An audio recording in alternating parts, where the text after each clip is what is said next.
కృష్ణ, నీవు ఆత్మ శాశ్వతమని చెప్తున్నావు. అయితే ఈ శరీరాలు ఎందుకు నశిస్తున్నాయి? మరణం ఎందుకు వస్తుంది? మనిషి ఎందుకు మారిపోతున్నాడు?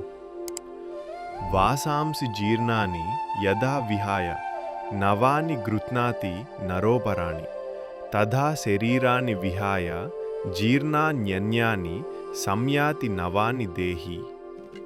అర్జున, మనిషి పాత బట్టలు చిరిగిపోయినప్పుడు వాటిని వదిలి కొత్త బట్టలు వేసుకుంటాడు కదా, అలాగే ఆత్మ కూడా పాత శరీరాన్ని వదిలి కొత్త శరీరాన్ని స్వీకరిస్తుంది.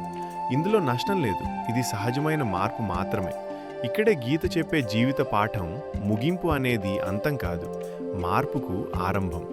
మార్పును భయపడేవాడు జీవితంలో నిలిచిపోతాడు, మార్పర్పును అంగీకరించేవాడు జీవితాన్ని ముందుకు నడిపిస్తాడు.